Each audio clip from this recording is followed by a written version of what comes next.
이사야서 강의 15번째입니다. 여러분, 니체라는 사람 아시죠? 이 니체는 말이에요, 사람들이 약해 빠졌다 뭐 이렇게 생각을 한 것 같습니다. 니체는 할아버지도 목사, 아버지도 목사 뭐 그랬다는데, 그리고 또 자신도 신학 공부도 하고 말이에요. 그러다 보니까 성경도 좀 많이 공부를 했을 거고, 또 할아버지 아버지로부터 어렸을 적부터 슬라에서 어떤 기독교적인 가르침을 많이도 배웠을 텐데, 그러다가 생겨진 것이 기독교적인 세계관일 거란 말이죠. 그런데 이 기독교적인 세계관이 영 살다 보니 마음에 안 드는 겁니다. 지금 인간들이 자신 앞에 놓여져 있는 그 문제를 스스로 해결할 능력이 하나도 없고, 그저 어떠한 상황에 처해져 있든지 저 멀리 보이지도 않고 손에 잡히지도 않는 둥구름 같은 그 피안의 세계를 꿈꾸며 살아가는 인간들이 좀 답답해 보였던 모양이에요. 더 나가서 말이에요. 언제인지 모르지만 인간은 죄인이라는 거거든요. 그리고 그 죄 때문에 어떤 형벌을 받게 되는데, 그 죄가 작다고 할지라도 결국에 받게 되는 형벌은 무지막지하단 말이에요. 그런데 그 죄 문제나 죄 때문에 받게 되는 그 형벌 문제를 인간은 스스로 해결할 수 없다는 거예요. 그것이 기독교적인 세계관인데, 이게 영판 마음에 안 들었던 겁니다. 그래서 인간은 신에게 아양이나 좀 떨어야 하고, 신에게 구걸을 해서 그 문제 좀 해결해 주세요 해야만 한다는 거예요.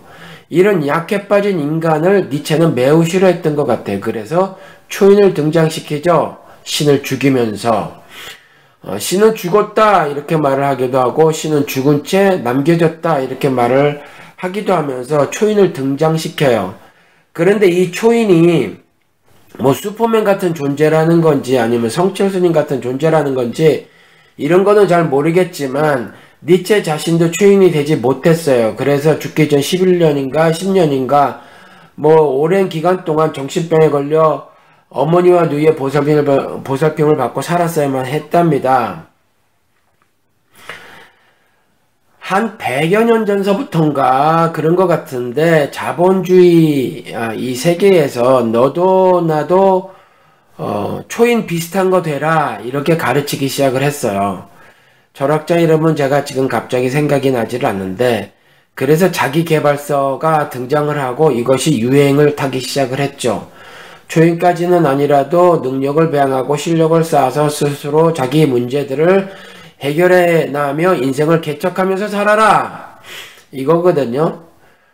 그러다 보니까 교회들도 앞다투어서 자기를 개발하고 발전시키고 유지시키는 비법들을 전수했어요. 그리고 그 미국의 기독교의 가르침들을 한국은 아무런 비판 없이 그대로 수입을 해서 현재까지 이와 같이 그냥 능력 있는 사람이 되는 거, 실력 있는 자가 되는 거, 자기를 개발하고 발전시키고 유지시키는 비법들을 가르치죠. 그리고 그 비법들을 가르치기 위해서 성경을 자료로 쓴단 말이에요. 그렇죠. 그런 일들이 있는데, 이게 아마도 이 자본주의 사회에서는 경쟁에 내몰리면 살아남기가 어렵고, 또 간신히 살아난다고 하더라도 버텨내기가 여간 힘든 게 아니란 말이에요. 그러다 보니까 너도 나도 죽기는 싫은 거거든요. 죽음에 처해지지는 않는다고 하더라도 정말 사지로 내몰려져서 여간 고통스럽게 살 수밖에 없는 그러한 처지가 될 수가 있단 말이에요. 주변에 보니까 그런 사람들이 너무나도 쉽게 눈에 띄는 겁니다. 그러니까 너도 나도 나를 개발하고 발전시키고 유지시키는 비법들을 배우고 체득하기를 원하는 거죠. 이 마음을 사탄이 꿰뚫은 거예요.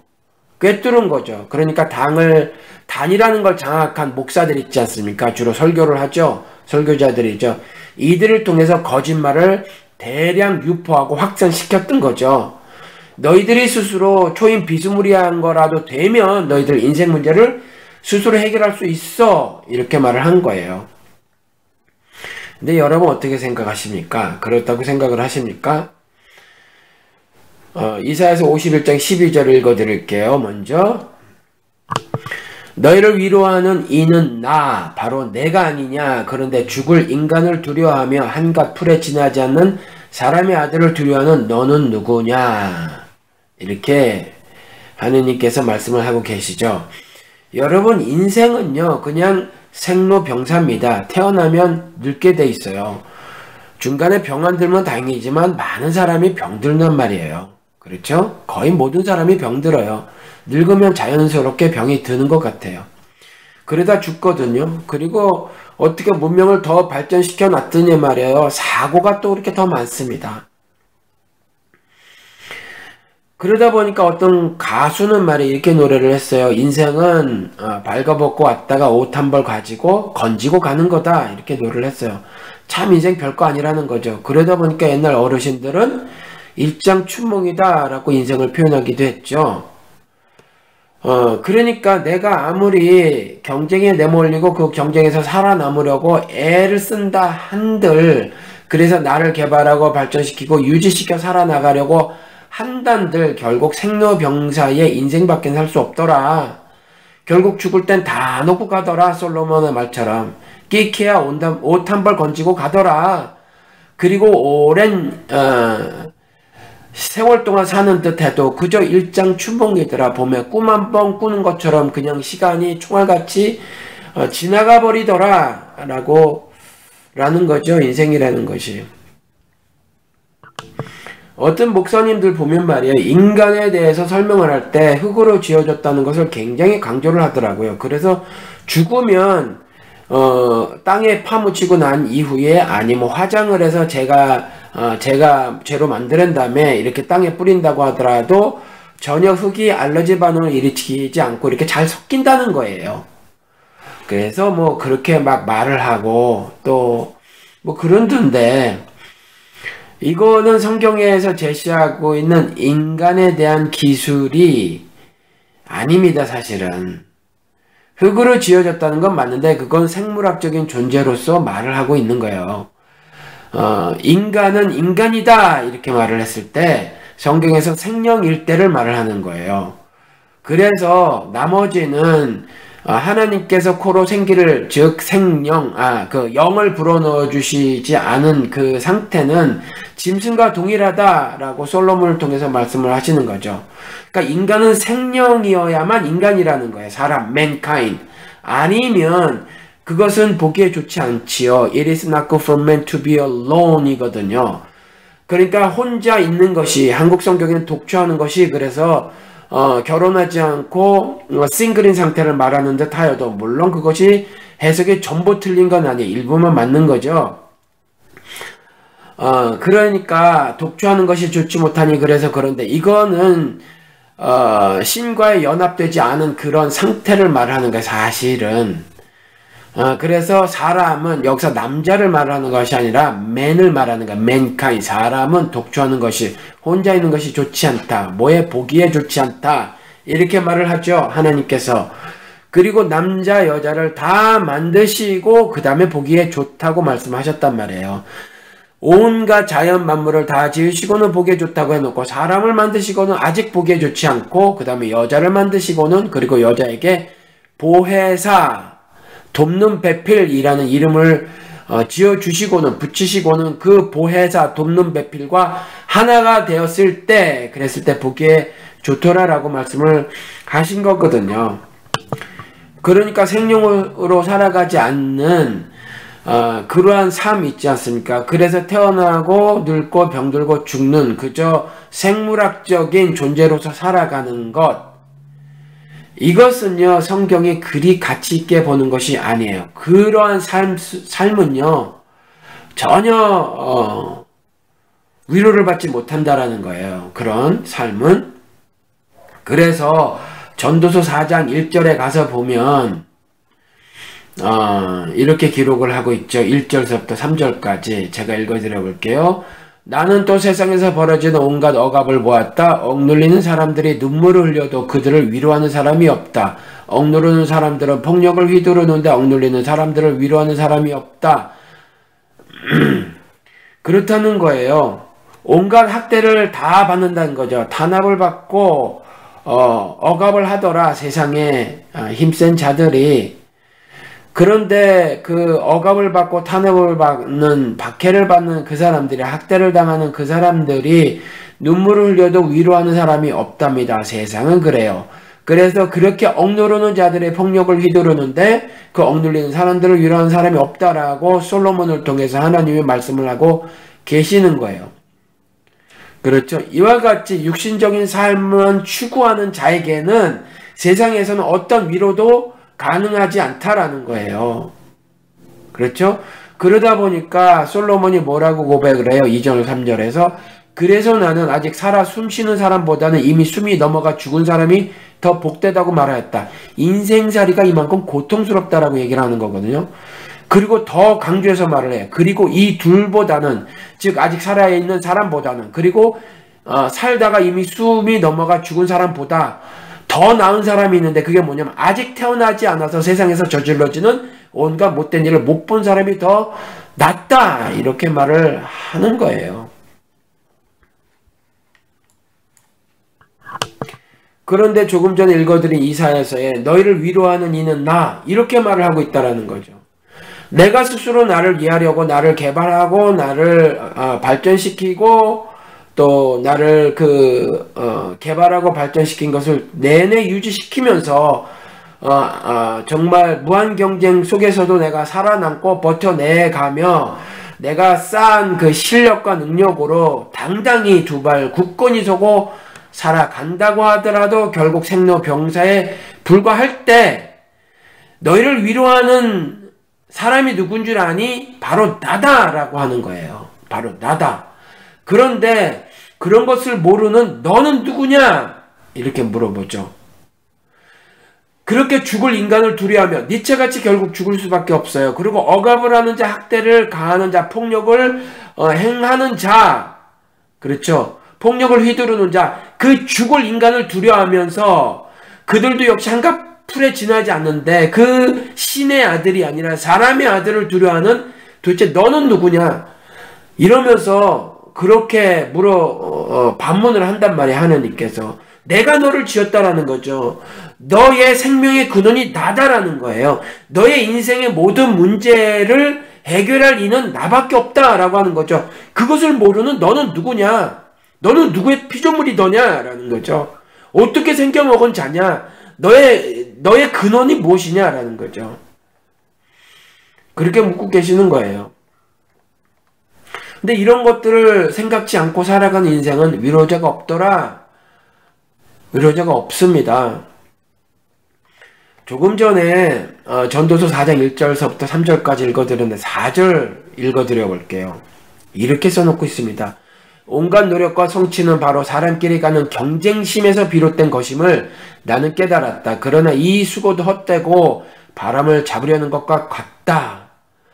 그러니까 초인이 되려고 모진애를 쓰는 것이나 초인까지는 안 되더라도 내가 실력을 쌓고 능력을 배양해서 내가 스스로 내 인생 문제를 해결해 보겠다고 하는 그러한 행동을 하는 것은 그런 온갖 노력과 또 설사 얻었다고 하는 그 성취는 사실은 경쟁심에서 비롯된 것이라고 지적을 하고 있고요. 어차피 내몰린다는 거죠. 그렇죠? 그런데 깨달은 것이 뭐냐 하면 이 모든 수고가 헛되다라는 거죠. 그래서 바람을 잡으려는 것과 같다. 결코 그러한 내몰린 경쟁에서 내가 온갖 노력을 기해서 얻는 성취가 있다고 하더라도 이것은 바람을 잡으려는 행위에 불과하더라라는 거예요. 그렇게 말을 하고 있습니다. 디모데후서 4장 3절 4절 가서 보면 이런 기록이 있습니다. 이렇게 하나님께서 말씀을 하시죠. 때가 이르면 사람들이 건전한 교훈을 받으려 하지 않고 귀를 즐겁게 하는 말을 들으려고 자기네 욕심에 맞추어 스승을 모아들일 것입니다. 그들은 진리를 듣지 않고 꾸민 이야기에 귀를 기울일 것입니다. 건전한 교훈, 하늘의 가르침 이런 걸 받으려고 하는 것이 아니라 귀를 즐겁게 하는 말을 들으려고 한답니다. 그러니까 네가 이렇게 온갖 노력을 기울이면 반드시 네 꿈을 이루고 말 것이야 라는 말을 듣고 싶어 한대요. 그런데 그게 자기 욕심이랍니다. 그래서 자기 욕심에 맞춰서 스승을 모아들인다라는 거죠. 그렇죠? 그러니까 하늘 섭리를 가르치는 스승의 가르침대로 살아가려는 것이 아니라 하나님의 하늘 가르침을 배우려고 하는 것이 아니라 내 욕심에 맞추어 내가 스승을 취사 선택해서 그 스승으로 하여금 자기가 원하는 자기 욕심에 따른 그 무엇을 얻기 위해서 그 스승들로부터 뭘 배우려고 하더라라는 거죠. 그런데 4절에 그들은 진리를 듣지 않고 꾸민 이야기에 귀를 기울일 것입니다. 이렇게 기록을 하고 있죠. 진리를 듣지 않는다는 거예요. 자기들의 욕심을 이루기 위한 배움만 잔뜩 배울 것이라는 얘기죠. 그런데 이게 바로 솔로몬의 말에 의하면 바람을 잡으려는 헛된 짓이다 라는 겁니다. 위로자는 하나님이에요. 그런데 이를 모르는 너는 누구냐? 이렇게 반문하듯 우리의 심장에 말씀을 던지시죠. 하느님의 피조물인 인간이 도대체 누구로부터 위로를 받으려고 하는지 모르겠어요. 원래 인간은 말이에요. 마음속 깊은 곳에서부터 자기를 지은 창조자를 찾기 마련이라는 거죠. 그러다 보니까 한국에서도 삼신 할머니 뭐 이런 거 나왔던 거고, 전 세계 이방 종교, 원시 종교 등등에서도 아무래도 창조자들을 그려댔던 것 같아요. 그렇게 원래 마음속 깊은 곳에서부터 창조자이신 하나님을 찾기 마련인데, 찾지 않는 피조물인 인간 너는 도대체 누구냐? 이렇게 묻는 거죠. 무한 경쟁을 만들어낸 네피림 때문에 그 무한 경쟁 속에서 살아나려고 모진애를 쓰는 너희들에게 내가 누군지를 다시 한번 말씀하기 위해서 이렇게 반문을 하시는 거예요.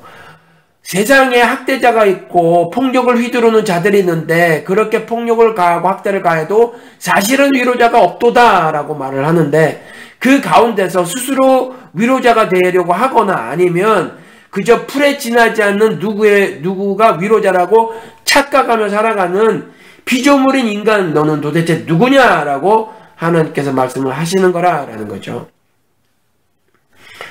위로자는 바로 하나님이시라는 거죠. 내가 위로자다. 51장 16절 읽어드릴게요. 이사야에서 내가 나의 말을 너희 입에 맡기고 나의 손 그늘에 너를 숨겨둔다. 나는 하늘을 폈으며 땅에 기초를 놓았고 시온에게 너는 나의 백성이라고 말하였다.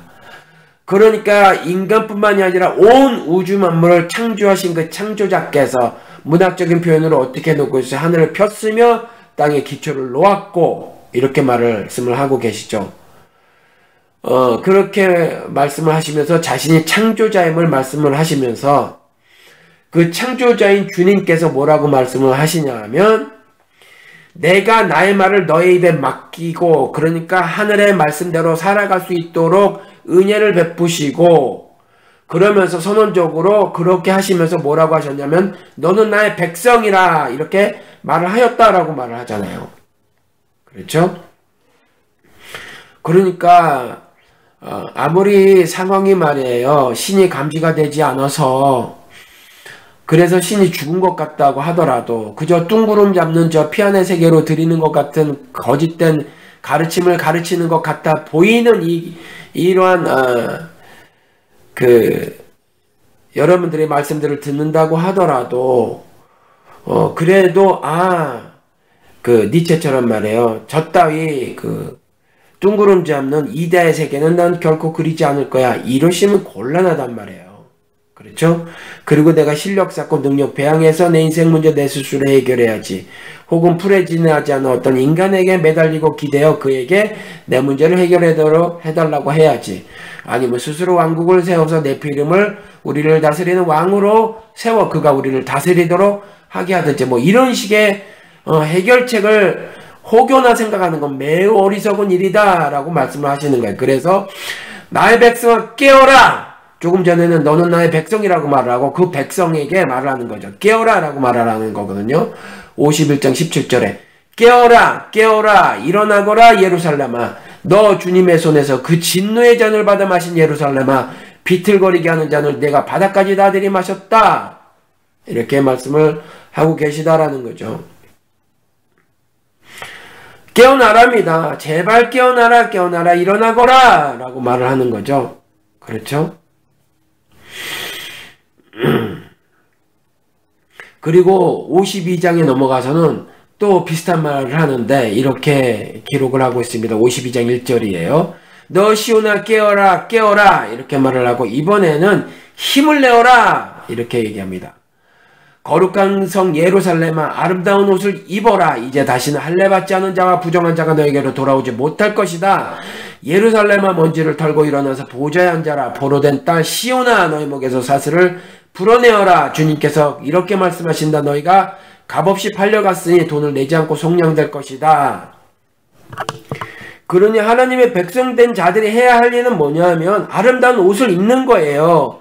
하나님 앞에서 거룩한 신앙의 절개를 지키려고 모진 애를 써야 한다라는 거죠. 그래서 이제 다시는 할례받지 않는 자와 부정한 자처럼 행동하면 되지 않고 또 그런 자들이 우리에게 너에게로 들어가지 못하게 될 것임을 하나님의 약속을 믿고 살아야 한다라는 거죠. 깨어라 깨어라 힘을 내어라. 그래서 이 거룩한 성 예루살렘아 아름다운 옷을 지어 입어라 이렇게 말을 하죠. 그리고 먼지를 털고 일어나서 보좌에 앉아라. 어느 보좌? 왕이신 하느님이 앉으신 보좌. 그 보좌에 우리더러 앉으라는 거예요. 그리고 포로된 딸 시온아 육신은 결박됐다니까요. 그렇죠? 육신은 세상에 결박이 되어 있어요. 영혼까지 결박이 되지면 안 된단 말이에요. 그러니까 영혼은 진리가 너희를 자유케 하리라 그랬으니 내가 설사에 나물려 매달려 죽는 한이 있더라도 내가 스스로 그 영적 사슬을 풀어내야 한단 말이에요. 이렇게 말씀을 하고 있어요. 너희 목에서 사슬을 스스로 풀어내어라. 우리더러 스스로 풀어내라는 거예요. 어떻게 할 수가 있어요? 주님께서 이미 풀어내신 거니까. 이미 사실은 풀어내신 거예요. 그런데 잘 모르고 있으니까 착각을 하는 것 뿐이라는 거죠. 그래서 3절에 주님께서 이렇게 말씀하신다. 너희가 값없이 팔려갔으니 돈을 내지 않고 속량될 것이다. 그럴 거라는 거예요. 그러니까 사실은 사슬이 이미 풀린 거예요. 풀린 건데 너가 그렇게 아름다운 옷을 지어 입듯 하는 행함, 믿음의 실천을 하고 살아라 라는 말이거든요. 이것이 너희 목에서 사슬을 풀어내어라. 부정을 걷어내어라. 할례받지 않은 자의 모든 더러움을 걷어내어라. 그래서 아름다운 옷을 입어라 라고 말씀을 하시는 거예요. 그러니까 여러분 기도만 하면 안 돼요. 교회만 가면 안 돼요. 행함이 없으면 죽은 믿음이에요. 누차 말씀을 드리지만 신자의 삶의 터전은 어디냐면 세상이라니까요. 결코 교회라는 건물 아니에요. 거룩한 사람들끼리 모여있다는 그 장소가 아니에요. 거룩하신 하나님께서 더러운 육신의 몸을 입고 이 땅에 왜 오셨냔 말이에요. 하늘에서 전지전능하시니 다 해결하실 수 있다니까요. 구원의 능력을 베풀어서 자신이 원하는 백성 모두를 구원하실 수 있다니까요. 그럼에도 불구하고 옷을 입고 이 땅에 오셨잖아요. 그런 것처럼 우리도 그와 같은 행함이 있어줘야 한단 말이에요. 어디에서? 세상에서. 그 거룩한 하늘에 계시다가 더러운 땅에 내려오신 것처럼 말이에요. 우리도 말이에요. 우리 신자의 삶을 어디서 사는 거냐면 세상에서 사는 거다라는 거죠. 여러분 교회는 세상이 아닌 줄 아세요? 지역교회는요. 성경적으로는 세상이란 말이에요. 거기는요 천국이 아니에요. 그리스도가 머리 되시고 지체된 신자들의 보이지 않는 교회, 인비지블 처치 그 있잖아요. 그거만 하늘이에요. 그리고 그 하늘을 담아내는 육체적인 모습이 로컬 처치라는 거죠. 지역교회. 그런데 그 지역교회는 육신을 입고 있으니 아직 세상이더라. 그렇지만 하늘의 뜻을 품고 있는 세상이어서 그와 같이 거룩한 모습을 담고 있는 모습이더라. 그런데 그 안에는 말이에요. 어떤 경우는 그저 하나님의 첫사랑만을 잃은 정도의 교회도 있을 수도 있고 더 나아가서 발락의 방에 있었던 은과금을 탐냈던 그와 같은 교회도 있고 말이에요. 이세벨을 교회 문을 열고 끌어들여서 그저 침상을 펴놓고 나뒹구는 교회도 있고 그래서 흰옷 입은 자 몇만 빼고 죽어나간 교회도 있고 살았다 하나 죽은 자로라 라는 이름을 가진 교회도 있고 되다 안 돼서 그리스도께서 입에서 내칠 그런 교회도 있더라라는 거거든요. 그러니 그 믿음이 있다라고 하면 믿음을 실천하는 것이 절대적으로 중요한 일인데 하나님이 누구신가를 깨달아야 한다는 거죠. 피조물인 너희들아 위로자가 누구냐? 창조자인 바로 주님이시다라는 거죠. 그러니까 깨어라 힘을 내어라. 그래서 아름다운 옷을 입어라. 할례받지 못한 자 부정한 자가 너에게 들어오지 못할 것이다. 내가 막을 것이다. 너를 죄의 오염으로부터 막아줄 것이다. 그러니 너희들은 스스로 목에서 사슬을 풀어내어라. 사실은 돈을 내지 않고 이미 풀어진 사슬이니라. 이렇게 말씀을 하고 있다라는 거죠. 그런데 여러분, 아무리 봐도 그래도 내 살아가는 행색이 너무 초라합니까? 아무리 노력하고 애를 써도 잘 되지 않습니까? 그러다 보니까 저 피안의 세계로나 들이려고 한다고 생각이 되어지고, 그래서 차라리 내가 초인이 되어 살기를 살아가는 것이 차라리 낫다라는 판단이 드십니까? 여러분, 그날은 반드시 도래할 거예요. 그날에 오면 알게 될 것이라는 거죠. 53장 6절 읽어드릴게요.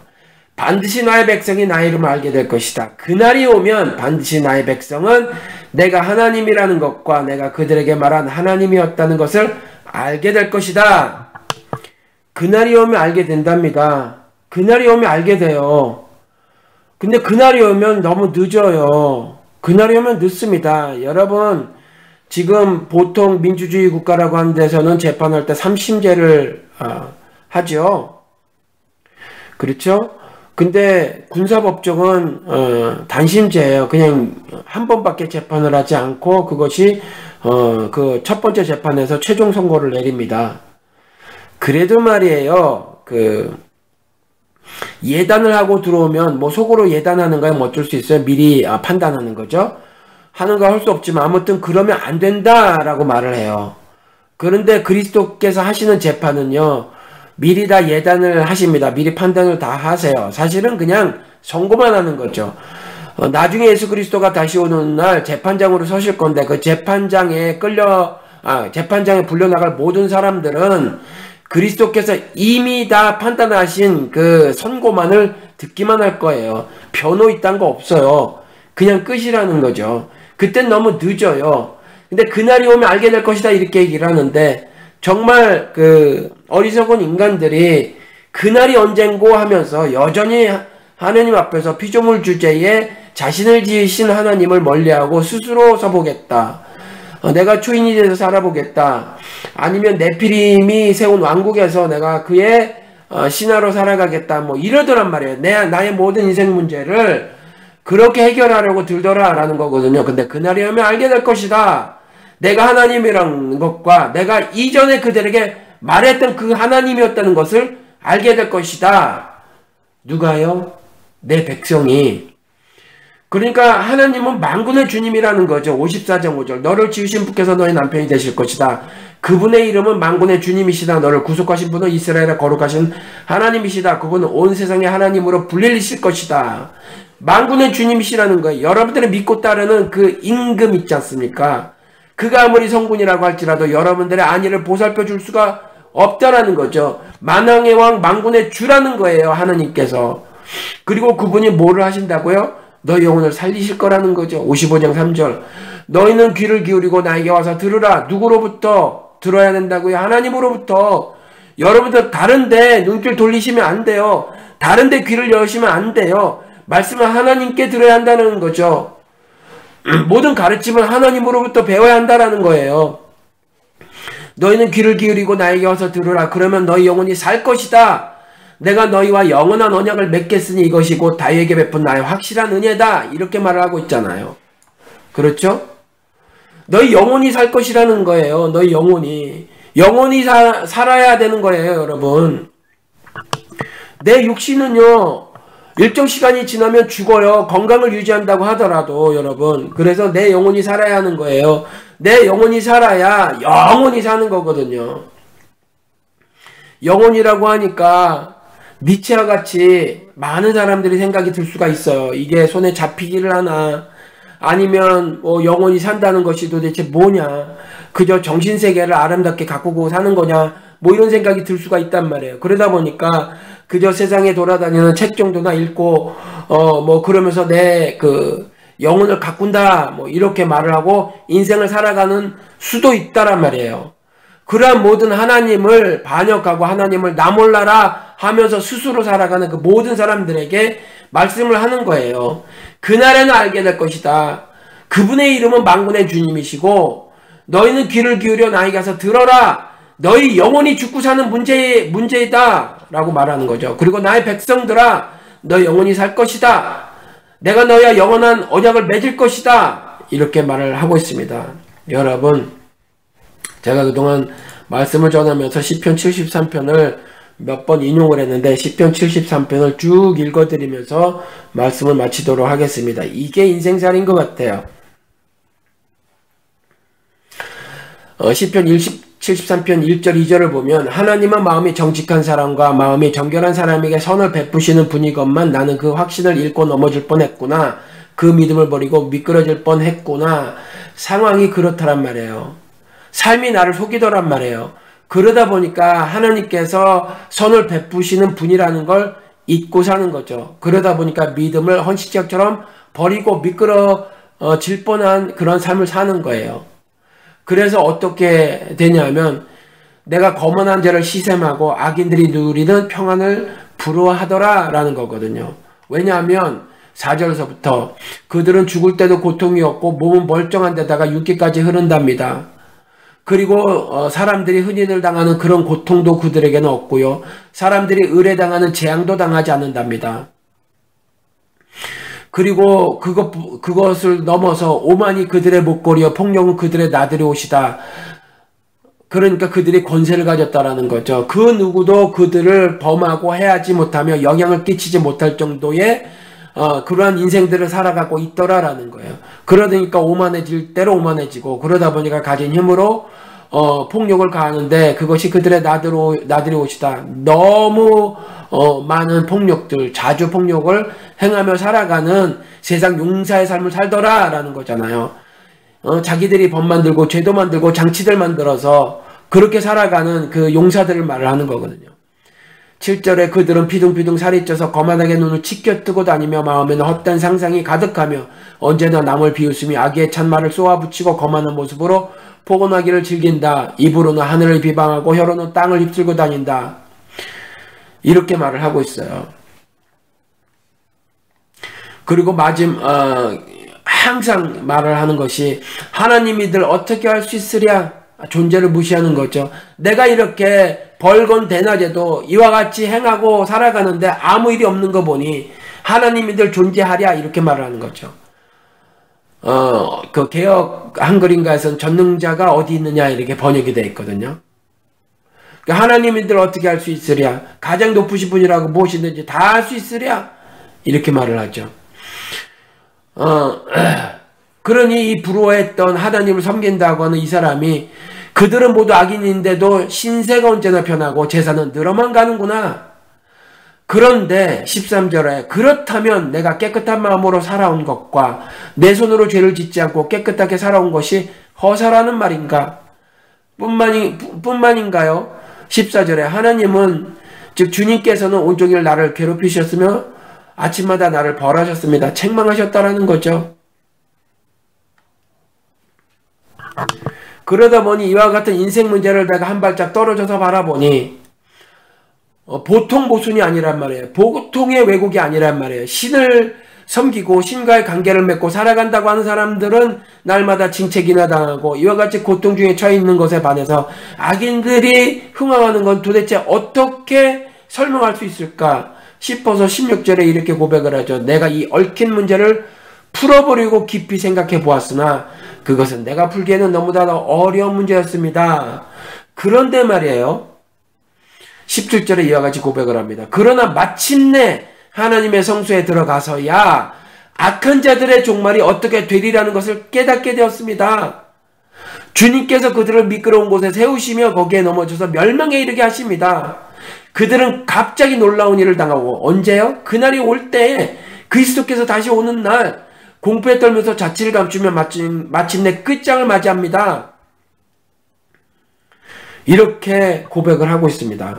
그래서 그날의 일을 성소에 들어가서 깨달은 연후에 이런 고백을 또 합니다. 나의 가슴이 쓰리고 심장이 찔린 듯이 아파도 나는 우두나야 아무것도 몰랐습니다. 나는 다만 주님 앞에 있는 한 마리 짐승이었습니다. 인간의 형상을 가지고 있다고 하더라도 생명이 아니면 소용없다. 제가 이렇게 말씀을 드린 거죠. 흙으로 지어진 것에 큰 의미가 없다라는 거예요. 그러나 나는 늘 주님과 함께 있으므로 주님께서 내 오른손을 붙잡아 주십니다. 주님의 교훈으로, 하늘 교훈으로, 하늘 가르침으로 나를 인도해 주시고 마침내 나를 주님의 영광에 참여시켜 주실 줄 믿습니다. 영광이 뭐 밥 먹여주냐? 이렇게 말하시는 분은 할 수 없어요. 그런데 성소에 들어가서 깨닫기를 주님의 가르침이 나를 인도해 주시고 마침내 나를 주님의 영광에 참여시켜 주실 줄 믿습니다. 그래서 25절에 내가 주님과 함께하니 하늘로 가더라도 내게 주님밖에 누가 더 있겠습니까? 땅에서라도 내가 더 무엇을 바라겠습니까? 이렇게 고백을 하더라라는 거예요. 그래서 시편 73편 마지막 절 그 바로 전절서부터 읽어드릴게요. 27절 주님을 멀리한 사람은 망할 것입니다. 주님 앞에서 정절, 신앙의 정절이죠. 신앙의 정절을 버리는 사람은 주님께서 멸하실 것입니다. 그런데 반대로 28절 하나님께 가까이 있는 것이 나에게 복이니 내가 주 하나님을 나의 피난처로 삼고 주님께서 이루신 모든 일을 전파하려 합니다. 아멘. 여러분 상황이 말이에요. 하나님을 신앙하기가 매우 어렵습니다. 신이 죽었다 했었을 때 사실은 인간들이 신을 느끼지 못한 상태를 말을 하는 거거든요. 그 어떤 이유가 되든지 간에 니체처럼 철학적인 사고 끝에 기독교를 플라톤의 철학의 아류쯤으로 생각을 나중에 했다라는 말들이 누가 철학하시는 양반이 말을 하더란 말이죠. 그런데 그런 이유든지 간에 아니면 도무지 악의 창궐에 아무런 변화가 보이지 않는 듯한 역사를 보고 나서 신은 아예 없거나 죽어버렸거나 죽어진 채 남겨졌구나 라고 생각할 수 있단 말이에요. 작금이 2016년에 그래요. 특별히 무신론자들이 득세하거든요. 몇 년 전서부터 그러잖아요. 이들의 입김이 날로 거세지는 이와 같은 형국에 더더군다나 기독교계가 이런 것들을 반박할 만큼 학문적으로 더